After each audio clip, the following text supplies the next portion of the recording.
Well, hey, everybody. Welcome to the Agency Effect. This is the podcast for the Next Agency, the show where we explore how today's home, commercial, professional, consumer services leaders are growing smarter through systems and tech and automation and AI. Today's guest we have with us is Bryan Harris. He's the owner of Sales Genius Coaching and the co-founder of PRIFTA. So welcome to the show, Bryan. Yeah, appreciate it. Thank you for having Hey, me. yeah, absolutely. Hey, tell us a little bit about you, your businesses, where are you located, what services you all specialize in?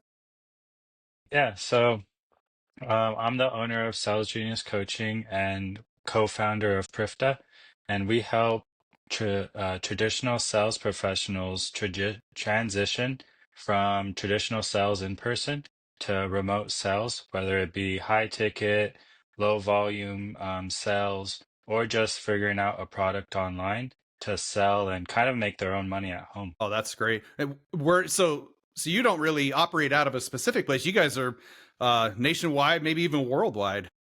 That's right. We have a few agents that are operating in other countries, as well as agents operating across the US. Oh, that's great. So I'm curious. Reading a little bit about your story there on LinkedIn, how did you get started in this? What got you to this point? Yeah, so right now I have an ad, and I don't know if a lot of people have seen it, but I'm talking a little bit about why I transitioned into remote sales, and it goes back into my sales career in general. I started in sales since I was 17 years old. I've been doing anywhere from retail sales to telecoms to insurance sales with employee benefits to even doing some car sales on the side, helping my friends, right? But doing all of these types of sales, I was never working for myself. I was always making money for someone else, right? And so what I wanted to do was figure out a business where the agents get paid not only what they're worth, but we can help them develop a product where they can eventually develop their own business. Absolutely. Yeah, I know the dream of entrepreneurship. I think a lot of people have that dream, but maybe just don't know how to get there. But as you and I were talking right before the show, that was my story too. I've always enjoyed the comfort of my corporate job because it was nice to rely on that paycheck. But then you realize you're like, I'm making somebody else's dream come true. And then I'm teaching my boys, hey, and at some point in time, you too get to wake up and make someone else's dream come true. And um, and I just wanted to change that for my family. So that's exciting to hear that for you as well. Hey, I'm curious, what were those early days like in your business? When you were first getting started. Yeah, so when I was first getting started, when we were getting ready to launch our product, we had a lot of issues on the back end fulfillment side. We thought we had fulfillment to the T, right? We thought it was 100% dialed in. And that's what you always want right before you launch a product. You want to make sure all the processes are to the T. But until you've launched a product and you get your first clients, you're not going to know where the pipeline is messing up at, where are people leaving at, where are refunds happening. So in those early days, it was a lot of figuring out what do people want, what actually provides value for them, and what can we take off the table and just leave it. Right. So sometimes overcomplicating things and just strip it down to the basics and make it what people need. And yeah, absolutely. That's So right. so obviously, that's the early days. As you've continued growing, what helps you grow that client base? What helps you grow your reputation? Yeah, so AI plays a great role into this. I use ChatGPT, I use Notion, I use Fireflies, AI Note Taker. I use a bunch of AI models to help me keep track of my organization's not like data, but also to give us social media like guidance, right? It's almost like we have a editor, a social media editor kind of on the sideline, but it's just a chat kind of giving us ideas from what's working out there in the space. So we'll ask it, we'll prompt it. Hey, chat, what's going viral right now for sales agents? What's going viral right now for motivational speakers or whatever we want to target, right?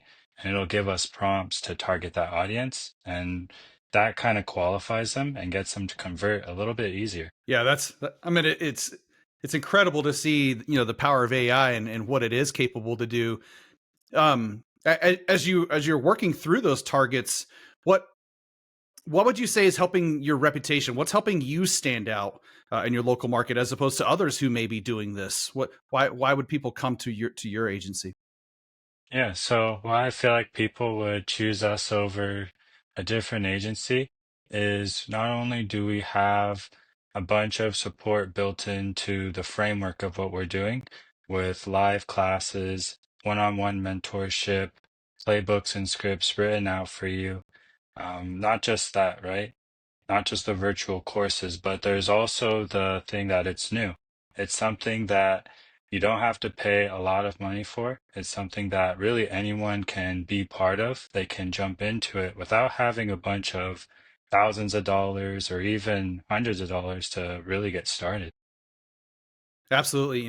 As I talk with people in this, when you mention AI, what I've noticed is a lot of people they tend to think, oh no, I need to be a software programmer, I need to know coding, and that's just not the case. There are so many tools out there, that entry level and just consumers and business leaders can use for very very little money that make a monumental impact in their business. So that's exciting. Thanks for sharing that. So what would you say was that turning point where you saw that value of tech? Because was tech a part of the beginning, or is that something that you started implementing later on? Yeah, that's actually, I love that question. Tech actually, yeah, I've been growing into tech more and more as I'm scaling my business, as I'm developing my business. It's leaning more into the tech dominant side. And that's something at the beginning I didn't actually think about. And the more I lean into ChatGPT for helping me create not just scripts, I created a whole course with Chat just in one night, right? And it's a sales course on a bunch of sales legends. And anyone can take that course if they're going through the community. But ChatGPT helped me write out the whole prompts for that and everything. So it really does help with getting your ideas. I've heard that it amplifies what you're trying to do and who you are, right? So as long as you're prompting it the right way, you're giving it the right prompts, and you're kind of analyzing that data on the back end to make sure it's right, that the links are working, and that people want it. Usually, you're going to get a good product. Absolutely. And you hit on something that people wanted. I think that that's some of the keys there as you figure out what is it that people are wanting, and then secondly, what are you passionate about? And when you marry those two, that's I think that's the golden ticket there, and just AI uh, help expound on that, and sky's the limit from there. So I'm curious. Obviously, one of the goals here is um, sharing experiences, business experiences, and just helping other business leaders grow and take advantage of these things that are out there.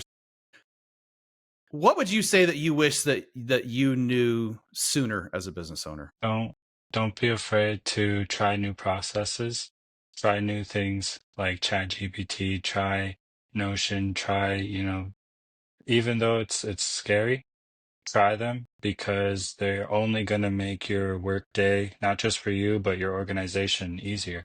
And if you can make it easier, your processes get that much more smoother, you're going to make more money just from that. You can't think of everything as a tangible value just from knowing AI. You got to think about it as a process. The easier you can make it with AI, you're going to make more money just by implementing it. Absolutely. So, one of the things that we try and focus on is, we've really seen the value of this being for some smaller teams or maybe medium-sized teams that um, they're afraid of this. They're afraid of AI. They understand the need for it, but they feel like they don't have the expertise and maybe they don't have the teams in place. So, what would you say to that business owner? Maybe 3, 5 person team, or maybe even a medium-sized team. All the way up to 25 or whatever. Um, they're looking to grow their team. What would you say to those business owners and leaders looking to grow their teams? Yeah. So the person that is trying to grow their team, I would say you want to look at someone who's also growing their team, but they're all doing it at a higher level, right? So you want to look at someone that has an organization of 1,000 to 5,000 people, if not more, right? You want to see what they're doing in their processes, see how they're using AI, see how they're doing their sales processes, and try to not simulate that, but emulate that. So emulate mean do it in your own style, do it in your own way. Don't copycat, obviously, but do it in a way that it has your own touch to it, right? And when you fail, when you have someone leave the team or you've come at a crossroads with technical aspects of the business, don't let that be something to hold you down and keep you back, but find a tool, usually AI. AI is a great tool. Find an AI tool out there that can usually help with that process. There's a lot of tools out there that can help with processes. You know, you you mentioned two things that really stood out to me. Number one, when you talked about failing, I think that there's two types of people. That people, when they fail, they consider themselves a failure, or the second person is failure is a challenge and a way to get better. Um, and how you address those really determines your success, because if you look at failure and you analyze what worked, what didn't work, now you have the opportunity to do better. And so to me, I've always been told, failure is when you stop trying. That's um, exactly right. That's exactly and, right. and then the second thing that you really brought home, obviously, was to find leaders that you emulate. I've always I've loved that phrase of, you're typically the product of the top five people you surround yourself with. Um, and so, I've always had leaders and coaches and mentors saying, if you're the smartest person in the room, you might be in the wrong room. Um, Exactly. so yeah, Exactly. great. A lot of my coaches in my program, they're a lot smarter than me in the sales process, which might be bad to say as a sales business owner, right? I'm selling sales coaching. I should probably be the smartest one, but that's actually not, I don't like that rule. I like being in a room with my coaches because I'm learning sales from them every single day, right? And that's something that I strive for, especially when I'm building a business around it. It feels good being able to learn myself from my own business. Hell, absolutely. So I never, deep breath. I never want to do this, but if you had to start over tomorrow, what would you do first? If I had nothing to my name, and I've done this at least 3 times where I've started over with nothing to my name. So first thing I would do is find a sales role, whether it's 100% commission. If you can find a salary, something hourly attached, that's awesome. But find a sales role, whether it's remote. Remote is awesome, but if you can't, knock doors, cold call, that one makes really good money. Find a warm inbound lead list, find a business owner. When I was just starting out, when I left my corporate job, I was helping a couple business owners with scaling their sales teams. I was coaching their sales teams. I was handling their inbound clients. I was handling their lead lists. Like, as a salesperson, you have a bunch of skills that can make you a ton of money. They're needed in this market. The market has lead lists that need to be called. You just need to find your right audience and then engage with them, and you're going to make money. Absolutely. So I want to kind of move on a little bit, because obviously we've talked about a lot of successes and a lot of great tools. Um, so a little bit of transparency. What would you say are the biggest challenges that you face today? Yeah, I like that. So the biggest challenges I face today are right now I my mom just passed away this past year. So it's getting kind of past that, right?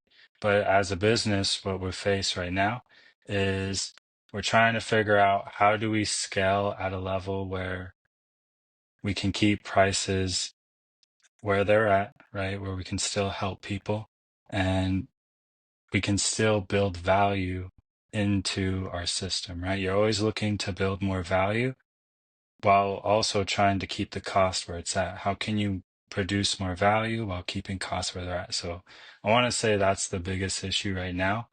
How we're doing that is in multiple ways by implementing AI, implementing coaching systems. There's a ton of ways that we're doing it. Couple of things rolling out here in the future. Yeah, absolutely. And um, sorry to hear about your mom, but glad to see that that's something that you're able to use to fuel you and drive you forward. Um, Every day, and every day. She was a very productive lady. She wouldn't want me to be slouching. She wouldn't want me to be moping. She'd be like, "You need to get out there." So that's what I'm doing. absolutely, that's fantastic. So one of the challenges that we see with lots of businesses, and and it doesn't matter what business you're in, it seems like this is the key, is driving more leads, growing your revenue, and growing your teams. Are any of those challenges that you're facing, and if so, how are you addressing those, or looking to address those? Yeah. So right now, I don't want to say that any of those are an issue. We have a pretty good team flow coming in where we're onboarding at least 2 to 3 agents every week, if not more. As far as revenue goes, I think I want to grow more into the recurring revenue, where it's more on courses, people being able to buy digital courses, right? And so it's figuring out to this is AI is great. AI can create scripts for me. I just finding the time to shoot the videos, right? Create the course by shooting the content, editing the content after, which I'm sure there's a tool out there for that too. I'll have to look into that. But it's basically just growing that side, right? The course, I want to grow revenue on that side. That's probably the biggest issue I face right now. Absolutely. There used to be a saying, I mean, it feels like forever ago, but it wasn't really that long ago, of there's an app for that. And it seems like now we're moving into this age of there's an AI tool for that. Um, Seems There like is AI, it's insane what it can do. So this is my favorite part of the show. And this is just kind of a rapid fire, get to know Bryan Harris really quickly kind of thing. Um, what's one tool or app that you can't live without? honestly Fireflies AI. It is So note perfect. taker. I need note taker. It's the perfect thing. Anytime I forget what someone said in a meeting, better than asking them, "Hey, what'd you say?" Because you don't want to become that guy. What'd you say, guy? You just go Sure. into there, you can see the highlights, and boom, I'm supposed to send them this. So just take that, and that's perfect. So with that, do you, because I believe you mentioned Notion at the beginning, do you have automation that you use between Firefly and Notion to move whatever is taken in a meeting over to Notion and create action tasks out of it? Is that something that you take advantage of? Yeah, I take advantage of that. I'll have it actually clip out. So sometimes we'll do we use recording software for our sales calls, but with specific sales calls where we have agreement on both parties, we both know we're being recorded, it's going to be used for training purposes. We'll have it clip that, throw it into Notion so that sales reps can see it in real time. They can see the sales call like minutes after it was recorded, gets placed in. Yeah, it's just such a game changer, to not have to just pen and paper everything anymore. One of my mentors has had a saying that I love. Is he said, "Leaders are readers." What I is like that. uh what is your favorite business book or podcast right now to help you be a better leader? Favorite podcast or book right now? So my favorite book right now is I want to say The 10X Rule by Grant Cardone. I've been rereading it. I've read it at least 3 or 4 times, and I don't care what people say about Grant. I love his leadership style. I love how he emulates just that strong confidence. And so that book is just something for action, right? Just having action all the time. When you have enough action, it's going to produce results. Well, I mean, let's be honest. The guy's making $700 million a year. He's doing something right. So, Right, uh, right. I would imagine that people that don't agree with him probably are not making $700 million a year. So, There we go. again, top Exactly. top five people you surround yourself with. I wouldn't mind being in a room with him every day. Exactly. Me either. I wouldn't mind that at all. What's the strangest job you've ever had to deal with? So one time I was at the gym and this client came up to me and they seen me working at my kiosk. I used to own a t-shirt kiosk. This is how I got started in sales. My business partner, they helped me fund this t-shirt and hoodie kiosk, and I would be in there every day as the sales manager. And so I'm in there and these people are walking through the mall every day, right? And this person sees me and I'm running on the treadmill, right? I'm running, I'm gasping. They see me, I'm sweating, and they come over and they get on the treadmill next to me and they start talking to me and they say, "Hey, I've been thinking about buying this," and I'm running, I'm panting, I'm sweating. And I feel like I'm about to throw up, and I feel like you could see it. I'm drenched, and they're just asking me about product, and I'm like, yeah, so the shirts are gonna cost this much, the hoodies are gonna cost this much. I can print it probably in like 2 hours, and by the time we get done, they're getting a pay link ready.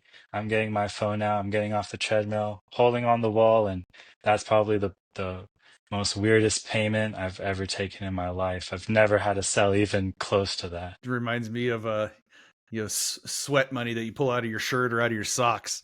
It That's was funny. such the weirdest, it was the weirdest encounter ever, but hey, that's marketing. Is they seen me, they liked me, they seen me out there and they're like right there. And it reminds me of I forget who said it, but they said always keep a pen on you.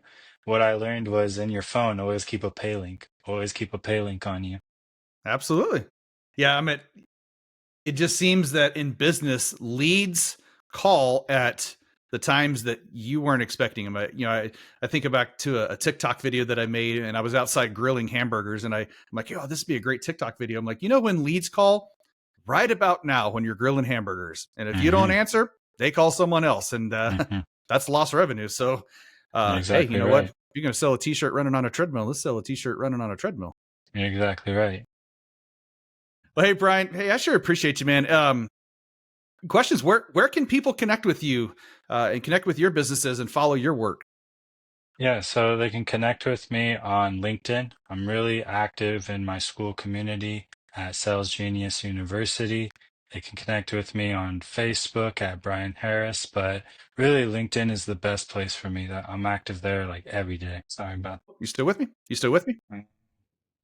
Can you hear me? I'm here with you. Can you hear me? There we go. I got you. You still got me? Awesome. Yep, I can hear you. So, any upcoming projects or initiatives that you're excited about? Yeah, so we actually are I was keeping this under the wraps, but I think this is the perfect place to tell it. We're getting ready to roll out another sales course that's built around three coaches. I don't want to drop a big name, but there's going to be a big name on there.